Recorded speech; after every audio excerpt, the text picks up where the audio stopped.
Hello, my friends. Thanks for watching. Please like, comment, and subscribe. I was a trucker.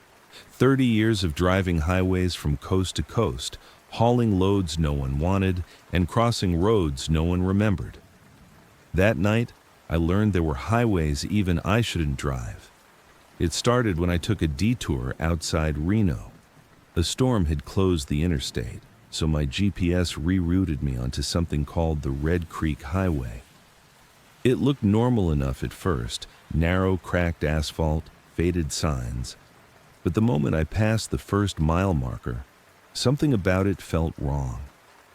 The first oddity was the silence. Not just the absence of cars, there were no birds, no wind. Even the rain falling from the storm sounded muted, like it wasn't really there. I kept driving. The truck rattled over potholes and cracks, but the deeper I went, the straighter the highway became. No curves, no intersections, no exit ramps, just endless asphalt slicing through the desert. Then the signs appeared. Faded, rusted metal warning signs with messages that didn't make sense. Do not follow. Some roads end before you. I laughed nervously. Great, spooky abandoned road, I muttered. This'll be fun to tell the guys at the diner. But the road had other plans. I glanced at the mile markers. At first, they counted normally. Mile 1, mile 2, mile 3. Then mile 50 appeared. Then mile 3 again. Then mile 77. The numbers bounced around like the highway couldn't decide where it was. Or maybe it didn't care. And then the lights came. I was climbing a small rise when I saw them. Faint amber lights scattered along the horizon. I assumed it was a town. Relief flooded me. But as I approached, the lights didn't grow larger. They stayed the same distance away. No matter how fast I drove, the lights remained fixed, just floating on the horizon. Something else appeared then. A car. Headlights on, parked in my lane. No driver inside. Doors wide open. Engine off. No movement. I swerved into the shoulder and slammed on my brakes. My tires skidded over gravel. And then I noticed the mirrors. Every mirror in my truck, the side mirrors, the rear view, even the small convex mirror over the dashboard, reflected the same thing. Hundreds of trucks lined up behind me, idling. Headlights piercing the fog, engines growling silently. None of them had drivers, all facing me, waiting.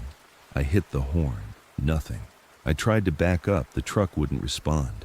The engine roared, tires spun, but the truck stayed in place. The mirrors changed then. They didn't show the road anymore. They showed me, but older, hollow-eyed. Sitting in a truck identical to mine, looking terrified, trapped. I stumbled backward, my heart pounded. The sound of my own breathing seemed too loud, echoing off nothing. I remembered the signs. Some roads end before you. I realized then the road wasn't abandoned. It was final.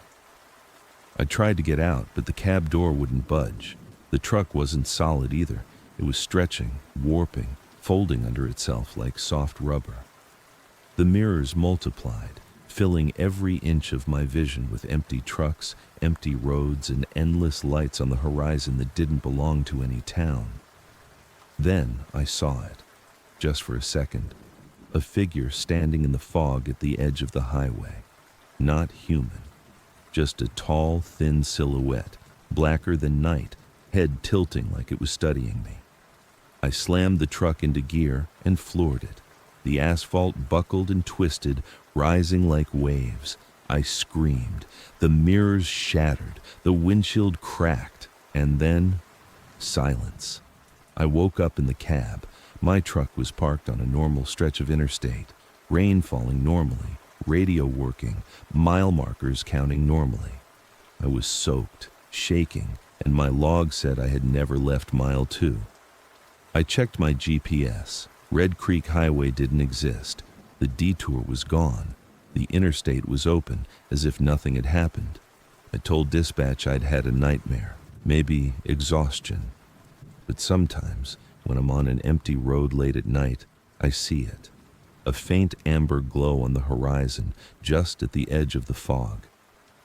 I look in my mirrors, and for one instant, I see myself, hollow-eyed, driving a truck I've never driven, trapped on a road that refuses to end. I never take shortcuts anymore, and I never drive alone at night. Exit 42. I had never driven the old Desert Ridge Highway at night before, but the shortcut looked promising on the map. GPS said it would save me 45 minutes, and I was running late for a friend's wedding.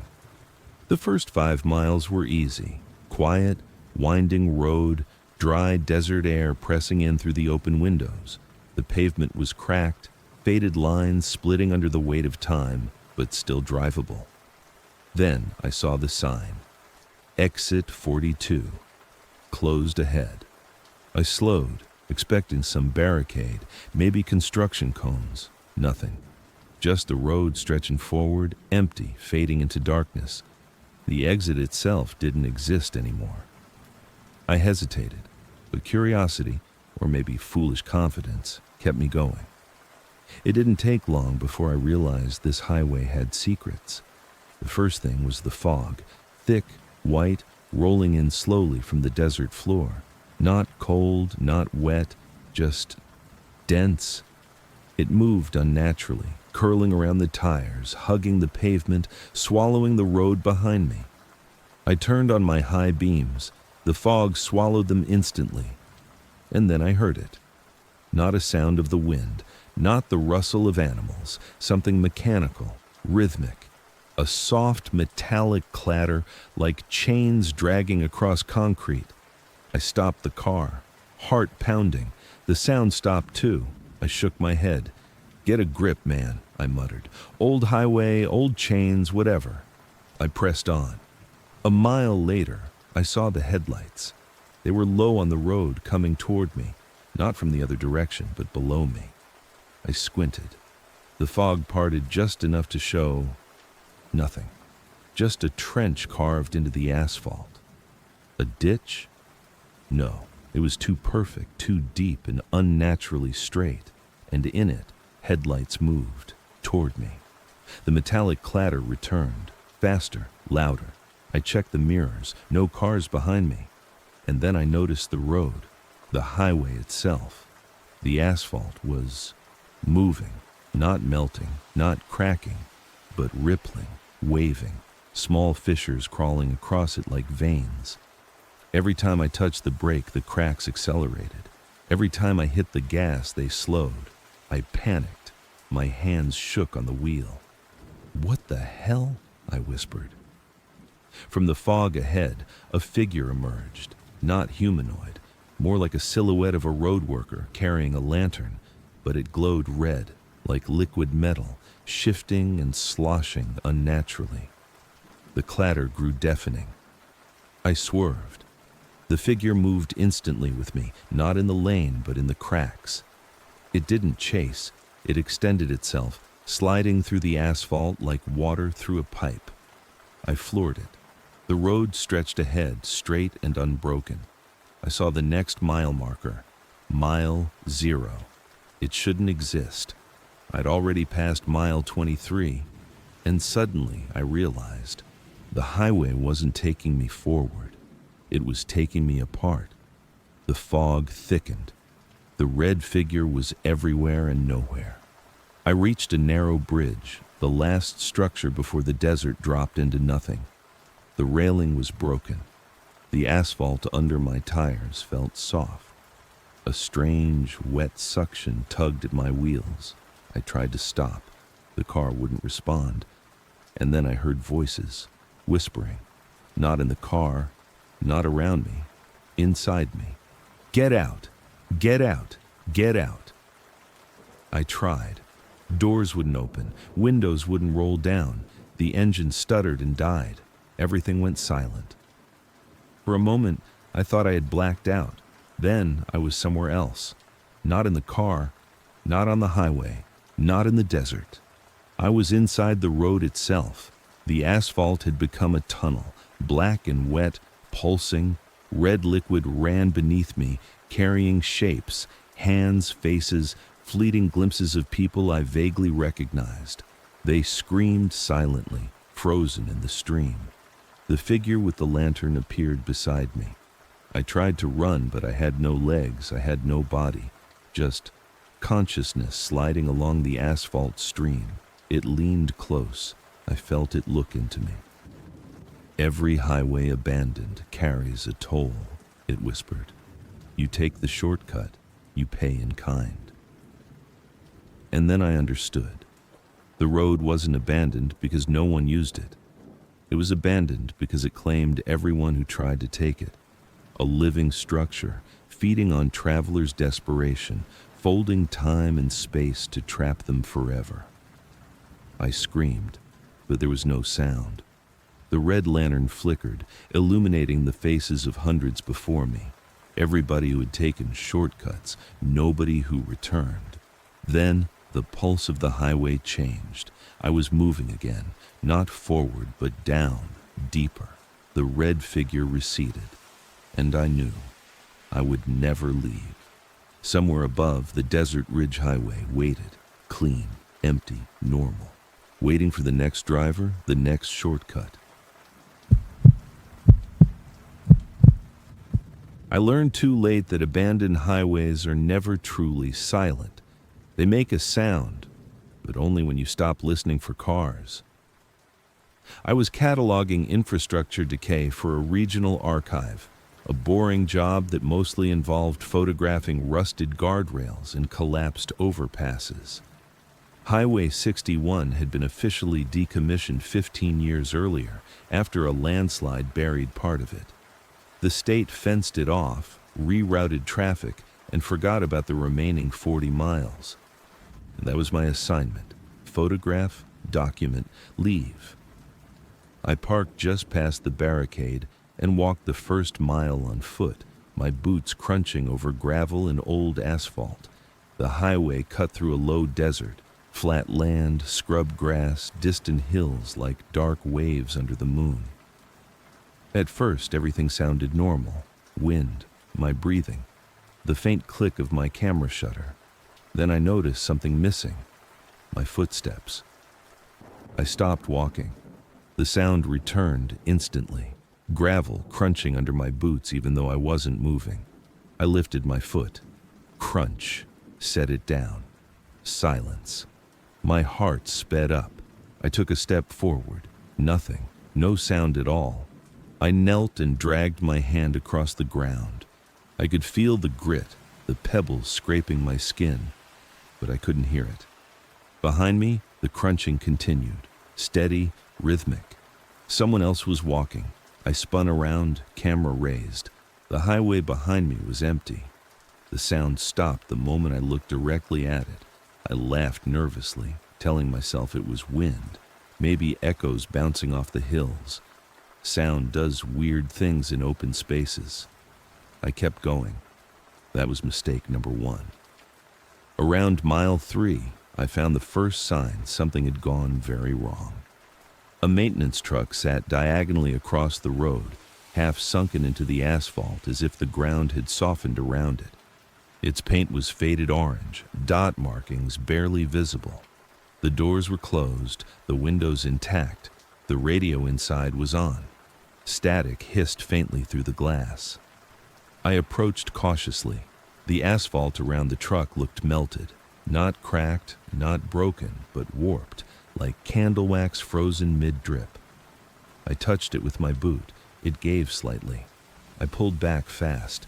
The static from the truck shifted, not louder, closer. I leaned toward the window. Through the hiss, I heard breathing. Slow, labored. I knocked on the glass. The breathing stopped. Then a voice whispered through the static. "Don't let it hear you standing still."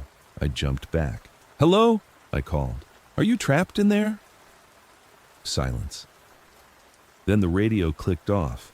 The truck lights flickered once and died. I stood there for a long moment, heart pounding, before doing what I should have done immediately. I ran back toward my car. After 10 minutes of running, the barricade still hadn't appeared. The road ahead looked identical to the road behind me. Same cracks, same faded lines, same unnatural quiet. I stopped to catch my breath. Behind me, the crunching started again. Slow footsteps, closer this time. I forced myself not to turn around. "Who's there?" I asked. The sound stopped. Then something new joined it. A low vibration under my feet, not movement, resonance. The highway was humming, not audibly, not exactly, but in a way I felt in my bones, like standing too close to heavy machinery. I took another step. The hum deepened. I froze. It stopped. Understanding hit me all at once. The sound wasn't following me. It was responding. The highway reacted to motion, but only when that motion wasn't observed. I moved slowly, deliberately, watching the ground as I stepped. As long as I saw my feet move, the hum stayed low. The moment I stopped watching, crunch, footsteps, not mine. I reached my car after what felt like hours. I unlocked it, slid inside, and slammed the door. The silence was absolute. Even the engine didn't make noise when I turned the key. But it started. I drove forward, eyes glued to the road, afraid to blink. At 30 miles per hour, the hum returned, stronger now, vibrating the steering wheel.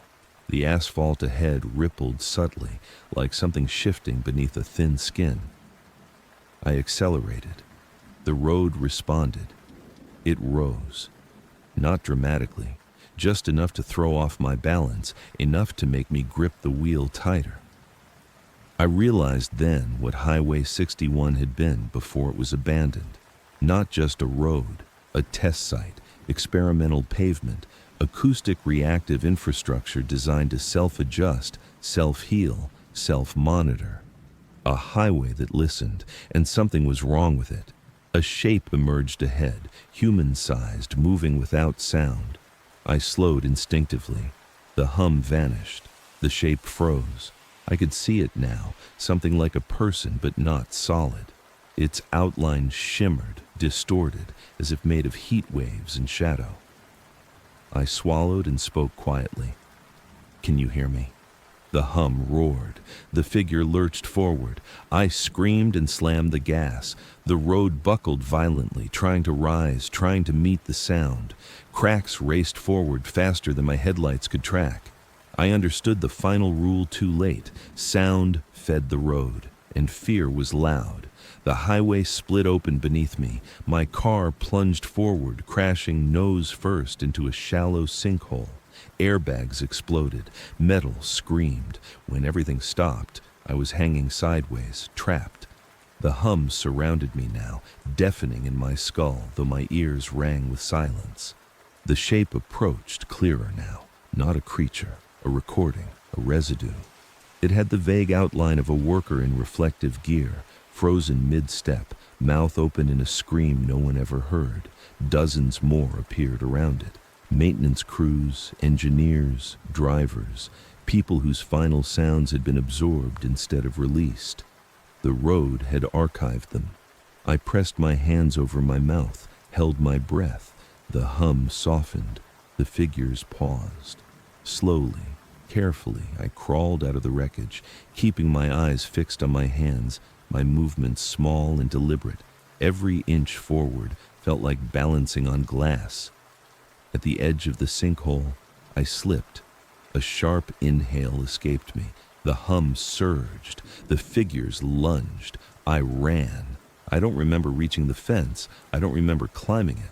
I only remember collapsing on the other side, the sound of normal wind rushing back like a blessing. They found me at dawn. State patrol, engineers, people with clipboards and concerned faces. They asked me what happened. I tried to explain. No sound came out, not a whisper, not a breath. The doctors say my vocal cords are intact, perfectly healthy. But Highway 61 took something from me, not my life, not my memory, just my sound. And sometimes, late at night, when the world is quiet enough, I feel the ground humming, listening. I took the abandoned highway because I wanted to be alone. That's the part people don't understand when I tell this story. I wasn't lost. I wasn't rerouted. I didn't break down. I chose it. Highway 9 used to connect 3 towns before the new interstate was built. After that, it rotted. Businesses shut down, gas stations boarded up. Eventually, the road itself was erased from maps. Locals avoided it, not because of superstition, but because nothing waited for you at the other end. Which is exactly why I went there. I had just buried my father that morning. No tears, no dramatic speeches, just dirt hitting wood in a quiet that felt heavier than grief. I didn't want condolences. I didn't want home. I wanted a road with no destination. The entrance ramp was still there, cracked and sinking, weeds growing through the asphalt like veins. My headlights caught a rusted sign half buried in ivy. Highway 9, 48 miles. I remember thinking that was strange. I'd driven it before, years ago. It had only been 30 miles long.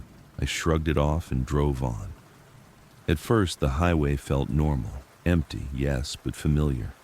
2 lanes, faded yellow lines, trees on either side forming a loose tunnel of darkness. My tires hummed softly, the sound oddly comforting. Then the silence changed. Not disappeared, thickened, like the air itself had weight. I turned off the radio. The hum of the engine sounded distant, muffled, as if I were hearing it through water. 5 miles in, I passed the first mile marker. Mile 12. It made no sense. I had just entered the highway. I slowed, leaning forward as if I'd misread it. No. Mile 12. The next marker came quickly. Mile 19. My chest tightened. I checked my speed, 45 miles per hour.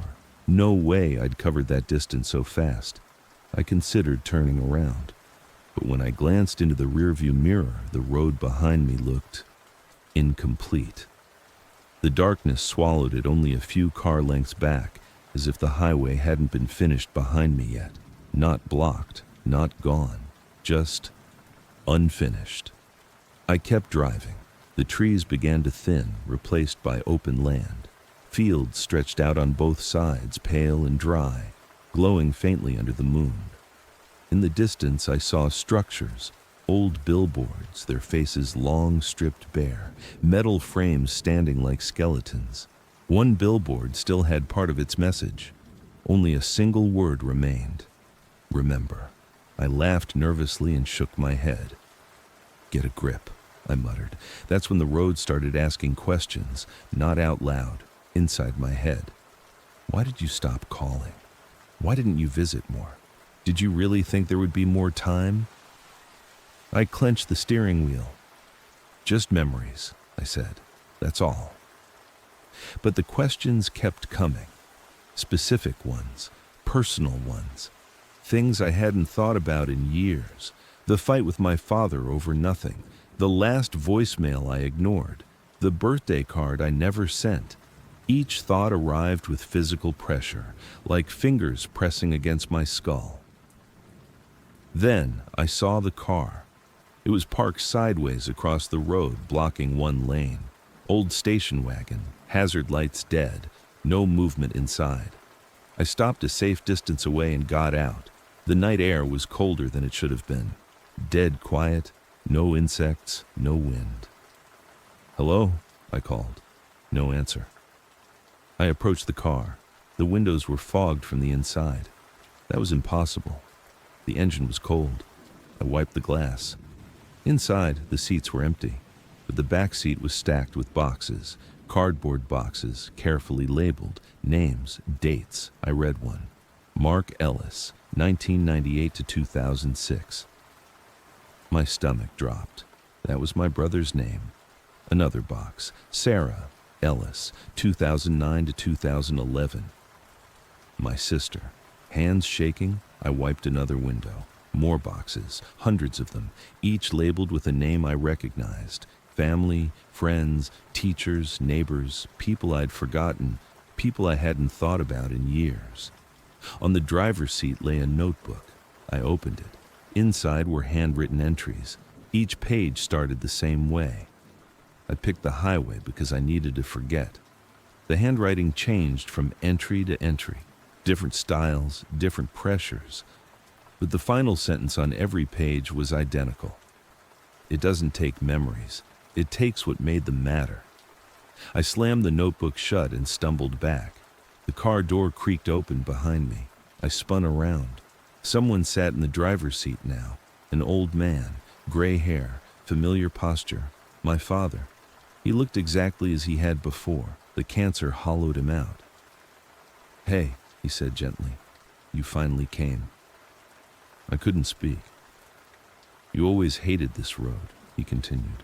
Said it felt empty. "What is this?" I whispered. He smiled sadly. "This is where things go when no one carries them anymore." I shook my head.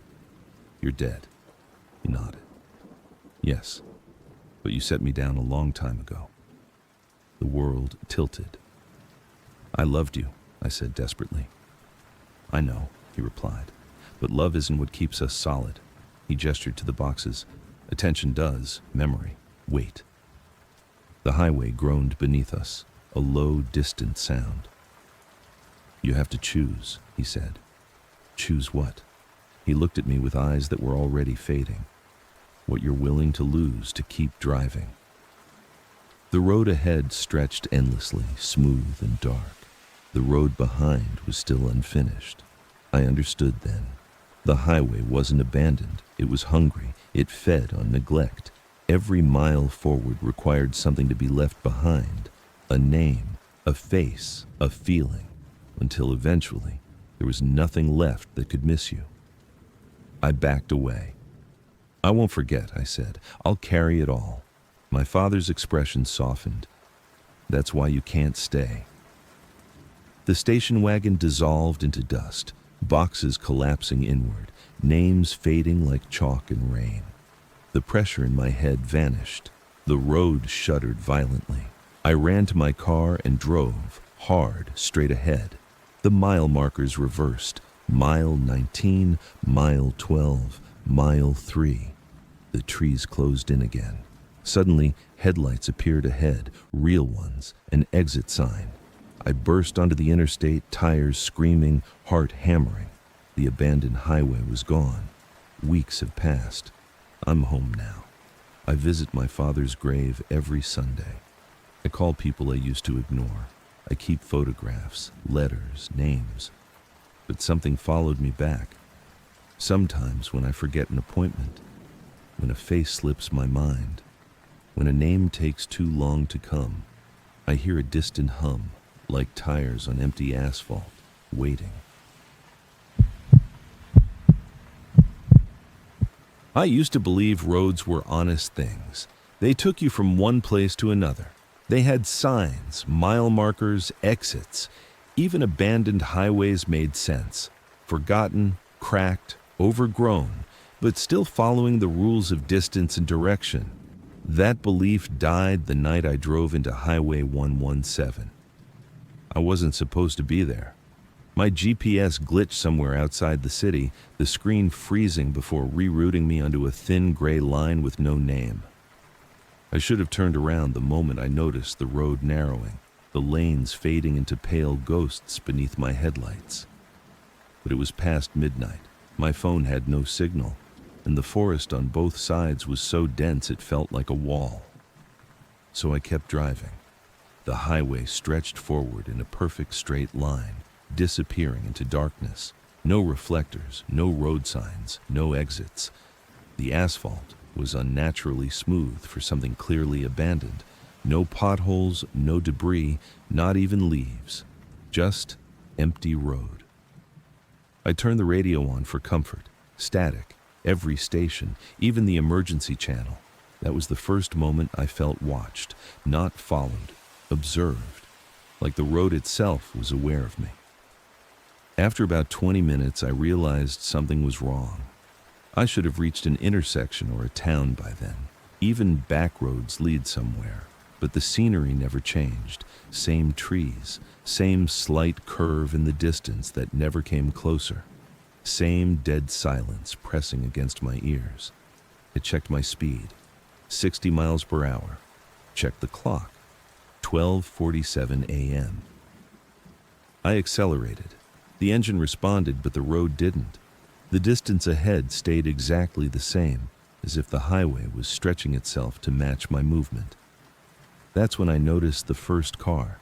It sat on the shoulder, half swallowed by shadow. An old sedan, paint bleached white by time. No license plate, no visible damage. Just abandoned. I slowed down, my headlights sweeping over it. The doors were open, both of them. The inside was empty, but not clean. The seats were torn, foam exposed, and the dashboard was scratched deeply, like someone had clawed at it in panic. There was something written on the windshield, etched from the inside. I couldn't read it as I passed, but I felt an intense urge to stop. I didn't. That was my second mistake. 10 minutes later, I passed the same car again. Same position, same open doors, same scratches. My heart started racing. I told myself it was impossible.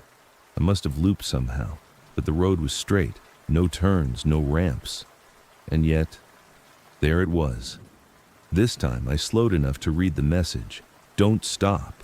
The letters were uneven, desperate. My hands shook on the steering wheel. I sped up. The highway lights flickered on ahead. Street lights, old sodium lamps, casting sickly yellow circles on the road. I hadn't seen a single light since entering the highway, and the sudden glow felt wrong, like something revealing itself too eagerly. Under the first light stood a person. I slammed the brakes. The figure didn't move, just stood in the center of the lane, head tilted slightly, arms hanging loose. It looked wrong, too tall, too thin, like a mannequin stretched beyond its limits. I honked. Nothing. I flashed my headlights. The figure lifted its head. There was no face. Where its features should have been was a smooth, pale surface. No eyes, no mouth. Just blank skin reflecting the yellow light. I screamed and swerved around it, my tires shrieking. In my rearview mirror, I saw it turn. Its head rotated far too much, nearly all the way around, following me as I fled. I didn't slow down again. The lights continued for miles, illuminating more abandoned vehicles. Some were overturned, some burned out, some still had doors open, interiors destroyed. None had bodies. The longer I drove, the more uneasy I became, not just from fear, but from a creeping sense of familiarity. I recognized a truck, a red pickup with a dented tailgate. My truck. Impossible.